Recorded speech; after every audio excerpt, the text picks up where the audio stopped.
This is Access Door County, and I am your host, Victoria Cerinich. On this program, we will introduce the Bayshore Property Owners Association. We have President Dan Mathein here. He is a resident of Sevastopol as well. Welcome, Dan. Why, thank you very much. It's good to be here. I am really interested in how Bayshore property owners came to be, and what is it that you are doing for your membership? It's only a half-an-hour show. Okay, well, let's start with how long have you been in existence? Okay, I've been involved with Bayshore Property for a little over 3 years. The association itself is about 17 years old now. The first annual meeting where they actually elected a steering committee and did some formal things happened back in '97. So it's been growing ever since. And you currently have quite a large membership, I think. We have two kinds of membership. Okay, All right. I'll give you both numbers. There's 291 households. And everybody says, well, you got 291 members. No, we have over 500 because many of those households have 2 people in them. And you have a board of directors? We call it a steering committee. And the steering committee meets monthly from April through December, January. There's a few snowbirds in there, so they split for the winter. But we meet monthly. The steering committee attends to the business of the association and responds to our membership. So when you are getting involved in this, how does a person find out about the Bayshore Property Owners Association? I think the most comprehensive source of information is our website, which is bspoa.org. Great. And the website's been up and running for several years, and there's a ton of information on that website.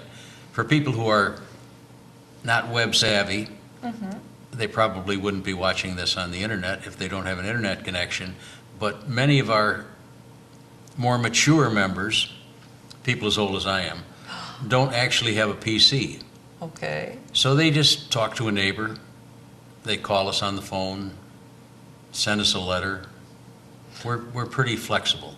Is there some outreach? For instance, once a year, do you put a notice in the paper and say, Bayshore Property Owners is here, we would like to let you know about us? Well, one of the recruiting techniques we've used in our, what we call catchment area, our area of primary interest, is that whenever a property sells, let's say Victoria buys a house on, I don't know, Bayshore. Cherry Road. Okay, Cherry Road. Well, that's kind of out of our area.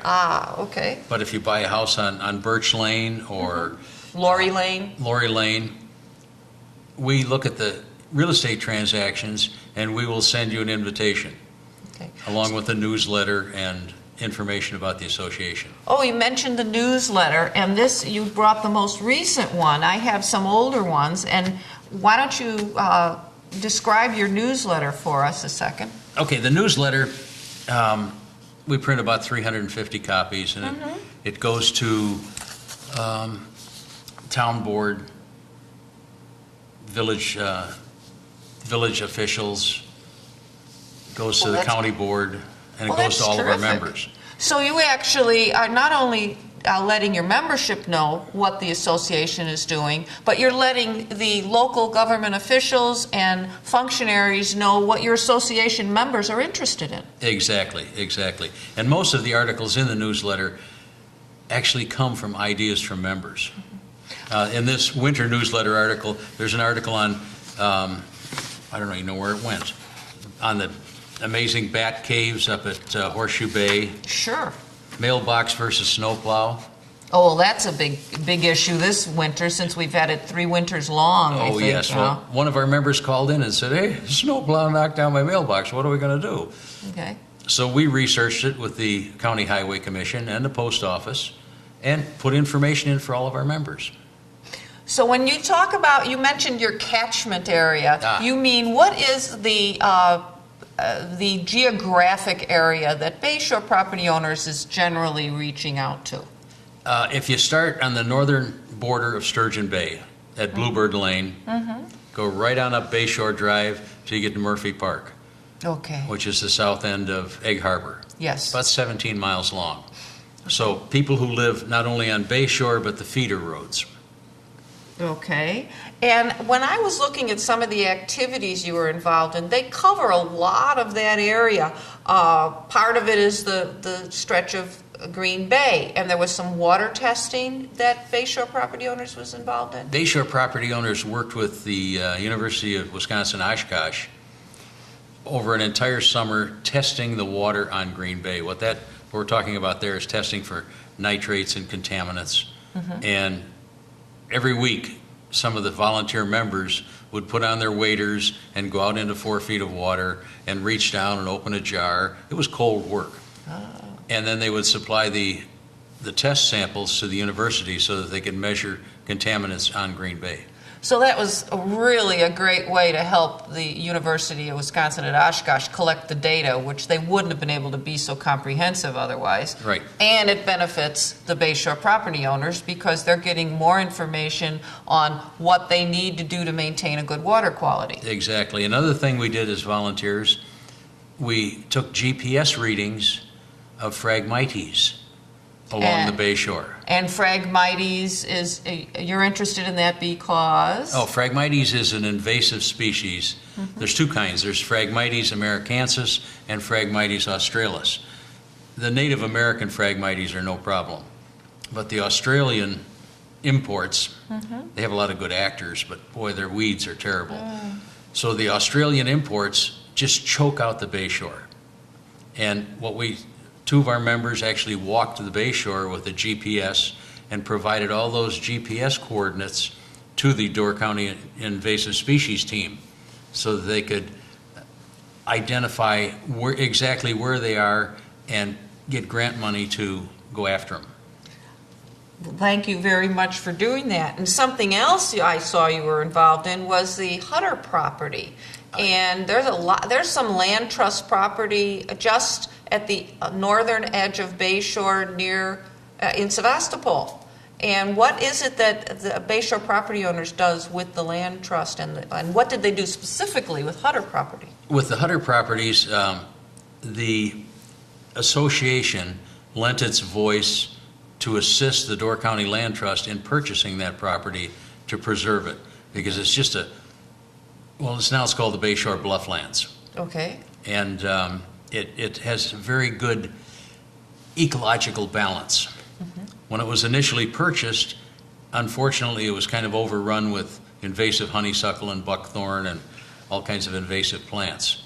And the association not only worked to assist the land trust in buying that land, but we also had volunteers go and eliminate the invasive species.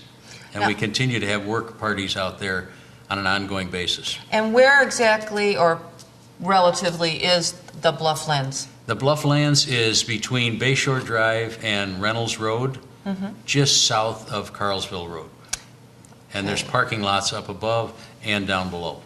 And that's a really nice stretch of property. And it has that raised elevation at the eastern side of it. The eastern side is very, very high. Yeah. And what most people don't know is there is a grove of witch hazel. Did you ever see witch hazel? I'm going to have to. It blooms in the fall. Oh. It's a squirrely little Is it plant. that little white flower on the? Pinkish white, Pinkish white, okay. Fascinating. I just never knew it grew up here, but I thought that was very neat. Another activity I see is something with the Sturgeon Bay Utilities regarding night skies. Yes, several of our members were very concerned about light pollution. Now, what the heck is light pollution? We have lights here for this show. At night, it's important that there's darkness, because light pollution coming off of street lights can cause problems for migrating birds. Certain species of vegetation need dark at night in order to survive. And so we worked with the Sturgeon Bay Utilities, SBU, to put down lights instead of just huge street lights. And now they just illuminate a couple of intersections instead of blasting light into the sky. So those were examples of member-driven activities. You mentioned members brought these to your attention. Well, all of the programs we get involved in are really member-driven. One of the programs that we're very, very proud of is what we call our invasive 50/50 grant program. We initiated 2 years ago, based upon a request from one of our members, a program where we will assist members with a grant of up to 50% up to $500 for the removal of honeysuckle or buckthorn from their property. That came after one of the members had worked on the Hutter property, Bayshore Blufflands, and said, what good does it do to get rid of the honeysuckle on the Blufflands if my property next door is full of them? And the seeds will voluntarily just jump over there. You bet. So we put this program together to assist people to handle it on their own private property. Now, for tax purposes, we cannot pay our members. So the payments are all made directly to a contractor. Okay, and you help figure that out, and you locate contractors that'll work with your group. Yes. So I understand that there's an annual spring clean. That's probably coming up soon? The spring cleanup is always the weekend before poison ivy, Okay. for logical reasons. But we have volunteers, and every spring they go work their way up Bayshore Drive, picking up aluminum and bottles and junk. That's why Bayshore Drive looks so beautiful all the time. It always does. Now, when you do that, you mail out the newsletter. Right. You've got the winter newsletter out. When would your next newsletter be coming out? We do hard copy newsletters in the winter and the summer. Okay. So this one went out actually at the end of February. Oh, so this one's very timely. Oh, And yeah. I know by looking at it, and this is the Bayshore logo, which we have, but by looking at it, you've got a nice handy calendar of events. Right. And you tell people not only what is going on in Bayshore property owners, but what's going on in the community. For instance, you've got the general election is April 1st, you've got annual town board meetings at the towns here for Egg Harbor and Sevastopol, and then you've got your schedule for Bayshore property owners. Are a couple of these that are...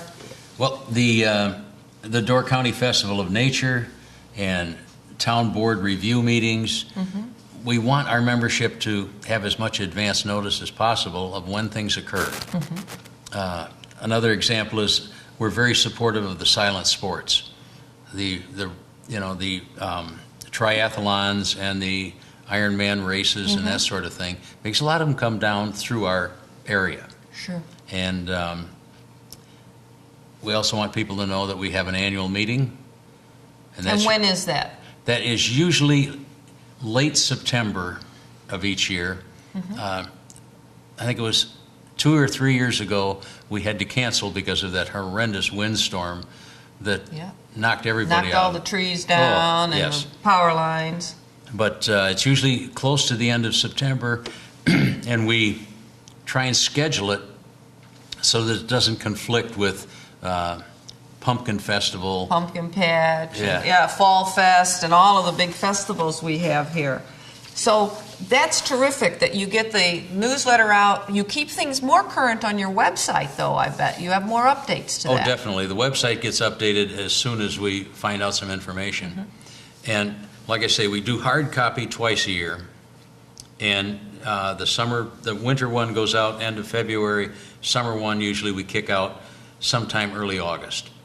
Now, what if there's an urgent message or an action item you want to get out? Email. We have email addresses for, I'm going to say, about 80% of our membership. And actually, some of the members have requested, instead of hard copy, now they get an electronic copy of the newsletter. But on a regular basis, whenever there's something urgent, we just blitz out an email. Well, that's very appropriate. People want to know when, they don't want to find out when it's too late. Right. So why do you volunteer for Bayshore property owners, Mr. President? I get a kick out of it. You do? It's fun. I get to, well, see, I'm retired, but my spouse works full-time. Okay. So I spend my days talking to the chickadees and the chipmunks.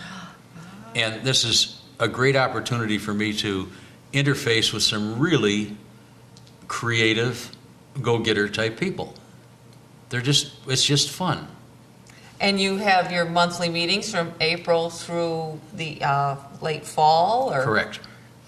Well, Okay. April actually right through January. Okay. Of course, this year, because it came after a blizzard, it was pretty sparsely attended. Okay. Now, is there anything, we've gone through a pretty good overview. How do people contact you if you haven't already reached them through a real estate sale? Say they're already here. It's usually neighbor to neighbor, or they can send a letter to our post office box, which is again, on the newsletter. And we're at P.O. Box 556 in Sturgeon Bay. Okay. They can access through the website, bspoa.org. Okay, so if they Google Bayshore property owners and put in Wisconsin or something, it would come up, BSPOA, and you're .org. Correct. They don't even have to Google. They can just go right into that address box up at the top and put in bspoa.org. Now, what is any important dates or next steps you'd like to share with us? We got the spring cleanup. We've got all the summer races. It's almost time to start pulling that garlic mustard out. We're very invasive species conscious. Oh, and I didn't, just to go backtracking a little, there's something called the Door County Invasive, Dan? Say that really quickly. Door County Invasive Species Team. Right. Door County Invasive Species Team works in conjunction with the Department of Natural Resources and the Soil and Water Conservation Group, coordinating events to control invasive species. Okay. Of course, there's many different groups that do. The Door Property Owners Association, they've endorsed safe lawns. Well, safe lawns means don't pour more chemicals on them than you need to. There's a group called the Wild Ones that has spent years trying to keep Japanese barberry out of Potawatomi State Park. Of course, in the Green Bay Press Gazette, there was one writer that said, "You want to attract birds? Plant barberry." Sometimes it's Takes a lot part of of its education. Yes. Absolutely. And talking to your neighbors and joining associations like Bayshore Property Owners. And if someone wants to join, is there an annual fee or a voluntary donation? We have an annual fee of $15. That's which- pretty affordable. Yes. Some people say, gee, we ought to charge more. We don't need more because we do things through volunteers. Okay. Well, I really want to thank you for being here today. Dan Mathein, President, Bayshore Property Owners, and I hope we can see you again and you can update us on what the Bayshore Property Owners Association is doing. Be happy. Next time I come back, maybe we'll have a new chairman. A new chairman, a new president, and you'll be president emeritus then? Is that it? Something like that. But I still want to be the editor of the newsletter because I love working with all of our members. All right. Well, thank you very much, Dan. You have been watching Access Door County with Dan Mathein, president of the Bayshore Property Owners Association. And this is Sevastopol TV, viewable on channel 986. Thank you.